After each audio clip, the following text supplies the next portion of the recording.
Il était une fois la petite enfance francophone. Mon histoire débute au tournant du présent siècle.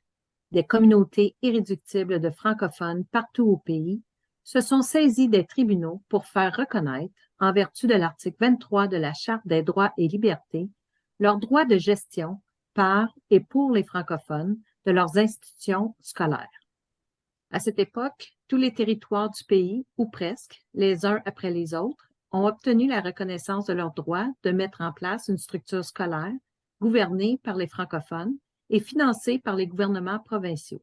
Ceci non sans peine, souvent après plusieurs appels auprès de différents niveaux de tribunaux. Tranquillement, la petite enfance s'est frayé un chemin dans les priorités des conseils scolaires de langue française, étant la porte d'entrée de leurs futurs élèves. Ainsi, pour faciliter la vie des parents et pour appuyer la création d'un espace francophone multiservice, loger les services éducatifs de garde au sein même des écoles était une solution privilégiée dans les communautés. C'est dans ce contexte que la croissance des milieux éducatifs de garde d'enfants ayant un mandat francophone s'est amorcée. Voyons quelques jalons de ce parcours et du contexte actuel en commençant par une conversation entre deux mamans en 2001. Je dois retourner au travail dans 3 mois. Nous aurons besoin d'une garderie pour notre petite princesse Jasmine. Je me demande s'il y a une garderie française proche d'ici qui accepte un enfant d'1 an. Je crois que Madame Chose, au coin de Main et de la First, garde les enfants dans le sous-sol de l'église. Ouais, j'ai entendu dire que la gardienne est bien fine, mais je ne suis pas certaine du genre d'activités qui sont proposées. Et puis aussi, on m'a dit que Mme Chose parlait surtout en anglais aux enfants. Je veux que ma princesse apprenne le français. Je souhaite qu'elle aille à l'école en français. Après plusieurs recherches effectuées par la maman et le papa de Jasmine, ils ont trouvé une garderie qui se trouve dans l'école élémentaire Jean Bosco, mais aucune place pour Poupon n'est disponible. D'ailleurs, il y a seulement des places pour les enfants d'âge préscolaire et à temps partiel. Ils prennent donc la décision d'inscrire Jasmine dans une garderie qui est située proche d'une école d'immersion. Est-ce que Jasmine fréquentera le système de langue française un jour? Histoire à suivre. Transportons-nous en 2010 dans le cadre d'une conversation entre deux mamans.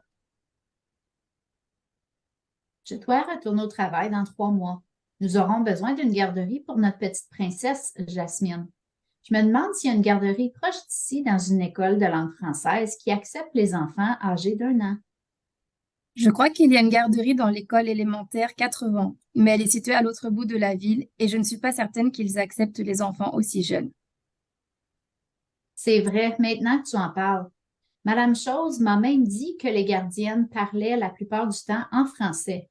Ça va préparer Jasmine pour l'école en français. Après avoir parlé avec la superviseure de la garderie, les parents de Jasmine ont réalisé qu'il n'y a aucune place pour les poupons. Le service commence seulement qu'à partir de 18 mois. Ils prennent donc la décision d'inscrire Jasmine dans une garderie en milieu familial, non licenciée, soi-disant francophone, mais qui, dans les faits, fonctionne plus en anglais pour accommoder les familles qui ne parlent pas le français. La gardienne les avise qu'elle n'a pas le choix pour combler toutes ces places. Est-ce que Jasmine fréquentera le système de langue française un jour? Histoire à suivre. Maintenant, rendons-nous en 2020 lors d'une conversation entre une maman et un papa. Je dois retourner au travail dans 3 mois. Nous aurons besoin d'un service de garde pour notre petite princesse Jasmine. Je me demande s'il y a un centre de garde proche d'ici, dans une école de langue française qui accepte les enfants âgés d'1 an. Je sais qu'il y a des places pour Poupon dans la garderie que fréquente notre fils Aladin au sein de l'école élémentaire des 80. Mais honnêtement, pour l'instant, à cause de la pandémie, notre garderie est seulement disponible pour les travailleurs essentiels. Nous devons trouver une façon de continuer à travailler en ayant Aladin, qui a 3 ans et demi, et Amina, qui a 6 ans, qui fait l'école à distance, dans la maison. Nous sommes épuisés. Maintenant que tu en parles, Madame Chose m'a même dit que les gardiennes elles-mêmes ne sont pas considérées comme des travailleurs essentiels. Donc, en plus du personnel malade, certaines ne peuvent pas travailler à la garderie parce qu'elles doivent s'occuper de leur propre enfant à la maison. Je suis inquiète pour Jasmine. À la maison, nous parlons seulement en anglais pour que son papa, qui parle chinois et moi en français, nous puissions nous comprendre. Comment serait-elle prête pour sa rentrée scolaire en français? Comment apprendra-t-elle à jouer avec les autres? Comment je vais faire pour m'occuper d'elle tout en travaillant? Comment allons-nous y arriver? Je ne sais pas, mais ça ne peut plus continuer trop longtemps. Soit que nous allons nous épuiser, soit que nous allons perdre notre travail. Surtout que depuis quelques mois, parfois le centre est ouvert, parfois il est ouvert pour les travailleurs essentiels, et parfois il est ouvert à ratio réduit pour respecter les règles sanitaires. On ne sait plus sur quel pied danser. Est-ce que Jasmine fréquentera le système de langue française un jour? Si oui, sera-t-elle prête à apprendre en français? Histoire à suivre. Est-ce que la petite enfance a beaucoup évolué, changé à travers le temps? Qu'est-ce qui n'a pas beaucoup évolué? Qu'est-ce qui a beaucoup changé? À vous d'identifier ces éléments à travers ces différents comptes. Revenons maintenant en 2022 lors d'une conversation entre un papa et une maman. Je dois retourner au travail dans 3 mois. Nous aurons besoin de faire garder notre petite princesse Jasmine. Je me demande s'il y a une garderie proche d'ici, dans une école de langue française qui accepte les enfants âgés d'1 an. Je sais qu'il y a des places pour les poupons dans le centre que fréquente notre fils Aladin, mais il me semble que je n'ai pas vu d'enfants aussi jeunes fréquenter le centre depuis un bout. Il faudrait que tu t'informes. Je suis un peu inquiète parce que Mme Chose m'a dit que plusieurs gardiennes ont quitté les centres éducatifs et même les garderies parce que les conditions de travail sont insoutenables. Ah oui? Où vont-elles? Il semblerait que certaines obtiennent de meilleures conditions de travail dans le système scolaire et d'autres retournent aux études dans un autre domaine. Il faudrait que tu passes au centre pour rencontrer la superviseure pour connaître les options disponibles pour Jasmine. Parfait, je passerai au centre dans les prochains jours. Quelques jours plus tard, au centre éducatif, maman est dans le bureau de la superviseure. Bonjour, je cherche une garderie pour ma princesse Jasmine. Je retourne au travail dans 3 mois. Elle aura 1 an. Est-ce que vous avez des places de disponibles? Malheureusement, pour l'instant, nous n'avons pas de place disponible pour les poupons. Nous allons inscrire Jasmine sur une liste d'attente et dès qu'il y aura une place de disponible pour elle, nous vous rappellerons. Aussi, dès qu'elle aura atteint 15 mois, il y aura peut-être une possibilité d'une place dans les bambins. J'ai entendu dire qu'il manquait de gardiennes dans les garderies. Est-ce que c'est la raison qui fait qu'il n'y a pas de place pour Jasmine? Effectivement, il y a une pénurie de personnel éducateur qui fait que nous ne pouvons pas offrir des places pour les poupons. OK, merci. Je vous enverrai la paperasse remplie dans les prochains jours pour inscrire Jasmine sur la liste d'attente. Une fois la maman sortie, une conversation a lieu dans la salle du personnel entre deux membres du personnel éducateur. Avez-vous entendu la maman parler de gardienne?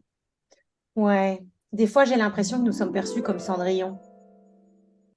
Tu sais, parfois quand les parents nous laissent les enfants sans rien dire, parfois même on a l'impression qu'ils sont trop pressés pour nous parler. Ou s'ils parlent, c'est pour nous dire qu'il n'a pas déjeuné ou que sa couche est pleine. Il manque, dans ton histoire, la bonne fée marraine, la citrouille qui se transforme en carrosse, le prince charmant et le soulier de verre. Toute la magie, en fait. C'est vrai que ça manque un peu de magie.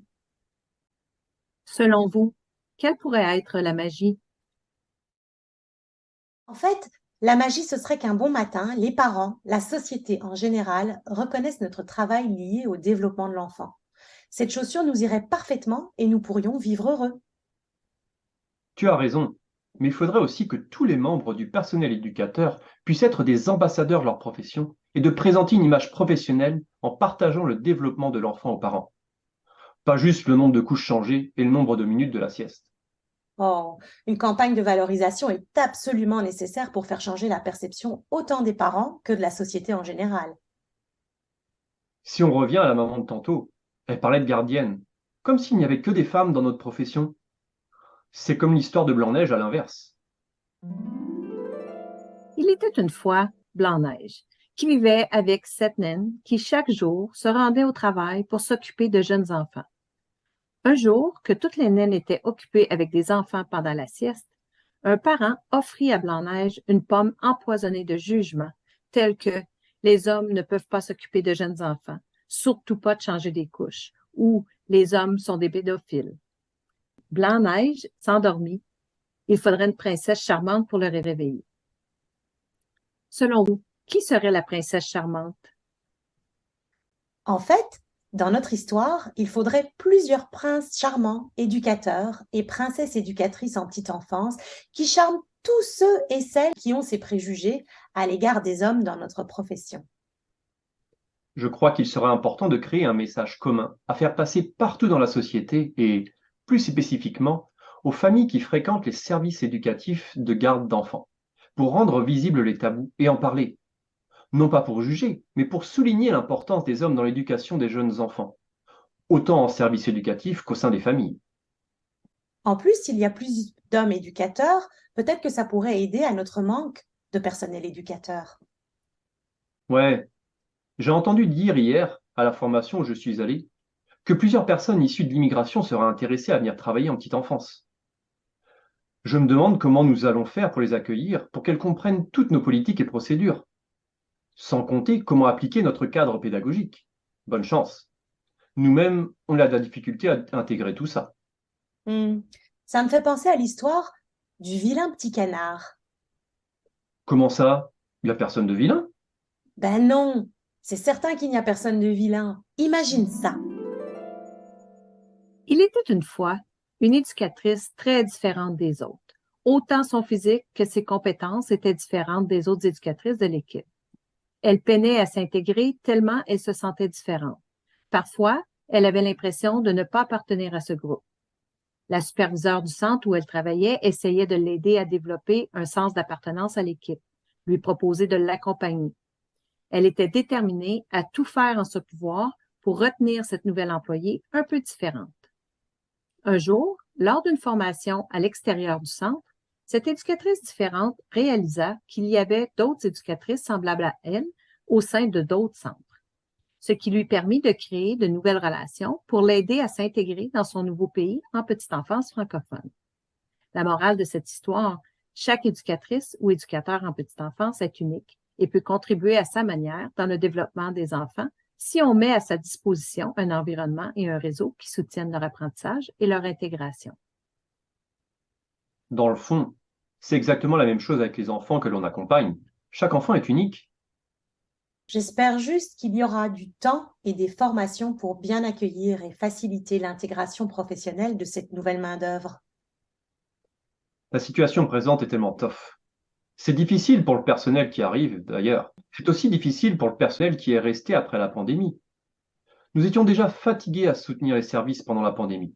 Mais depuis le retour à un semblant de normal, nous ne pourrons pas prendre de temps off ou aller en formation parce qu'il n'y a pas de remplaçant. Ça me fait penser à l'histoire des 3 petits cochons. Il était une fois 3 éducateurs et éducatrices de la petite enfance qui accompagnaient un groupe de 15 bambins. Un matin, en arrivant dans la salle, l'éducateur annonça qu'une pandémie avait été déclarée et qu'il serait confiné à partir du lendemain.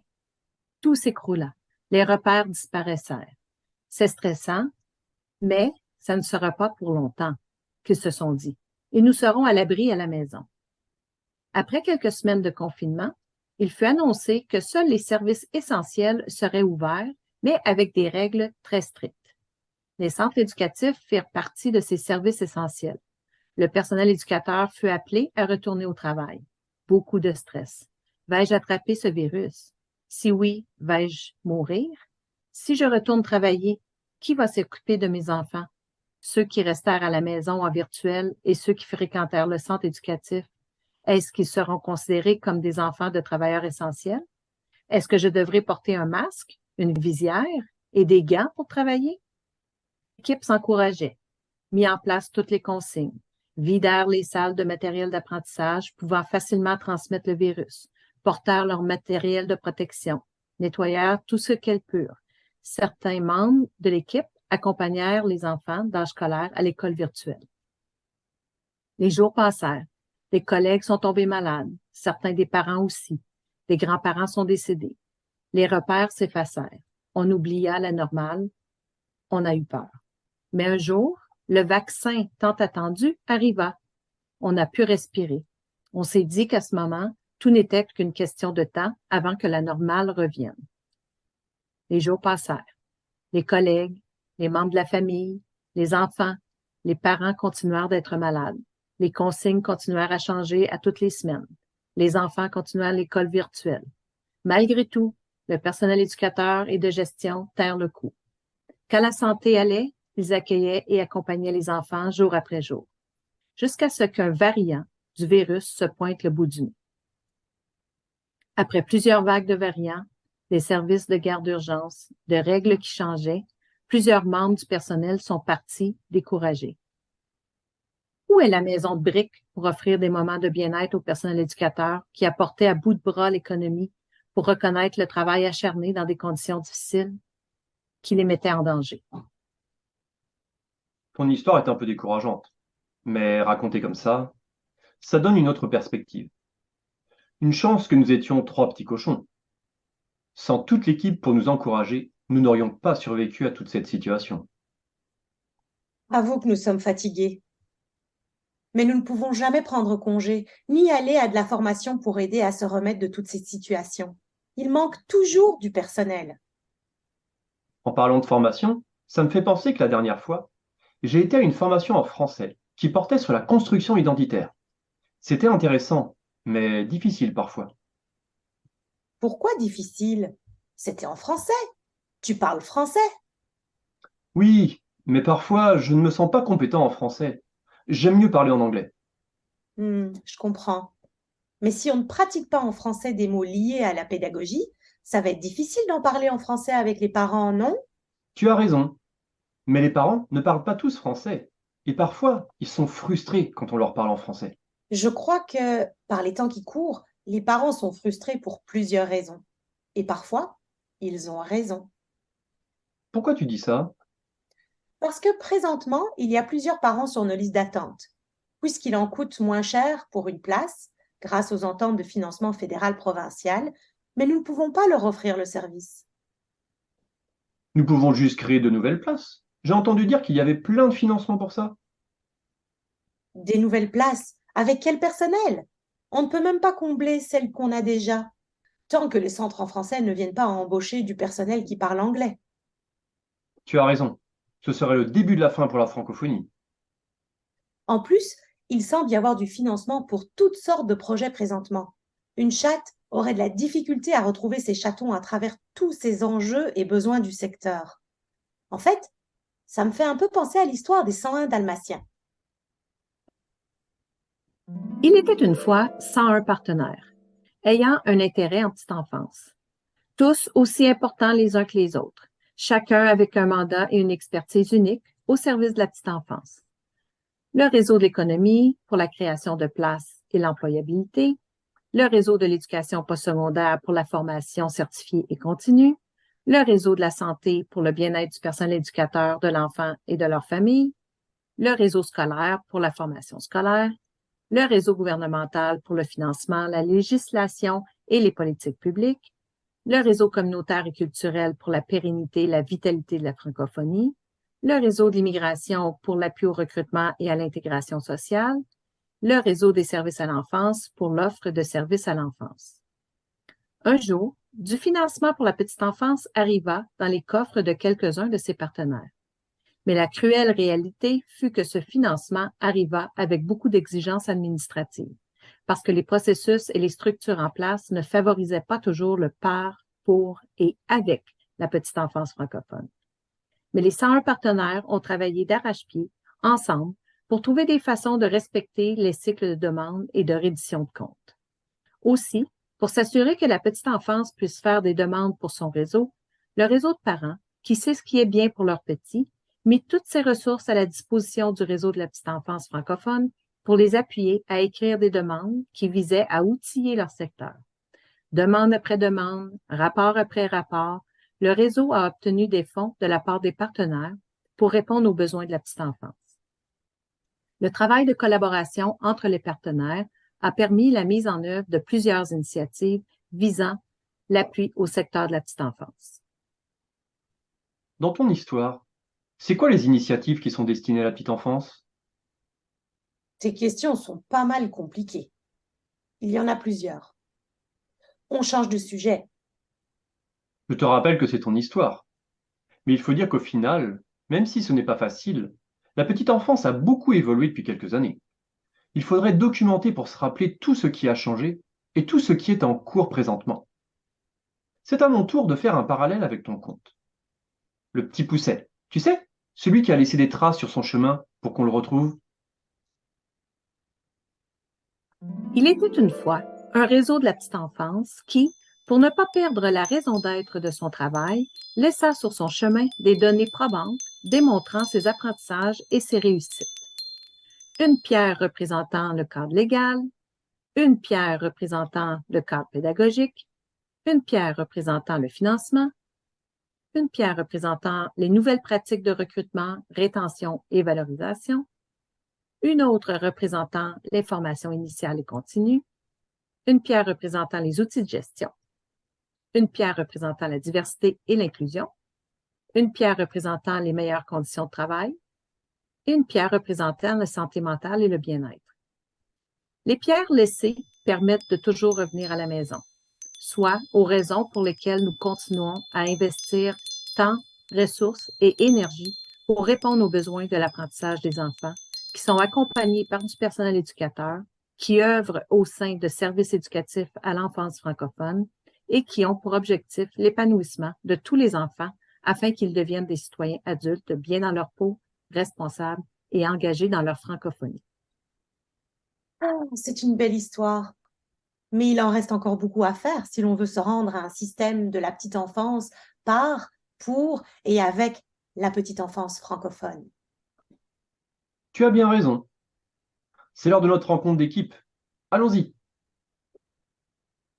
La morale de cette histoire, la seule magie que nous retrouvons à petite enfance présentement, ce sont les jeunes enfants qui ont le privilège d'avoir une place dans nos centres éducatifs francophones, qui apprennent et construisent leur identité linguistique et culturelle francophone en jouant. Malgré du financement annoncé, la magie est difficile à trouver pour ceux et celles qui œuvrent directement à petite enfance. En espérant qu'ensemble, nous puissions répondre aux besoins du secteur par, pour et avec le secteur. Kirikiki, mon histoire est finie.